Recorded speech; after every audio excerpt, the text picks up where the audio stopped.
ایک مقام پہ ایک آدمی کو مولا نے دیکھا، عیسائی کو، کہ جا رہا پانی کا. مولا نے کہا کہاں جا رہے ہو؟ پانی لینے. مولا نے کہا یہاں جب پانی موجود ہے تمہاری زمین میں تو پانی یہاں سے نکالتے کیوں نہیں؟ کہا نہیں میں نے کھود کے دیکھ لیا یہاں پانی نہیں ہے. مولا نے کہا پانی ہے.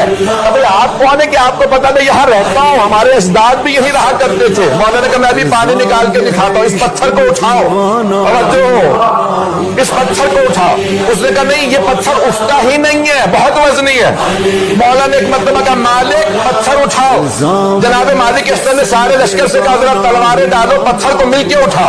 سارے لشکر نے کوشش کی، پتھر نہیں اٹھا. مولا نے کہا مالک فوج سے بہت پیچھے ہٹے، حیدر کرار آ رہا. مولا نے ایک ہاتھ ڈالا، پتھر کو اٹھا کے پھینکا.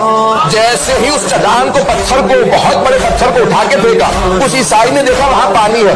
ایک مرتبہ قدموں میں گر گیا. کہا میں ایمان لاتا ہوں کہ آپ آخری نبی کے وصی برحق ہیں.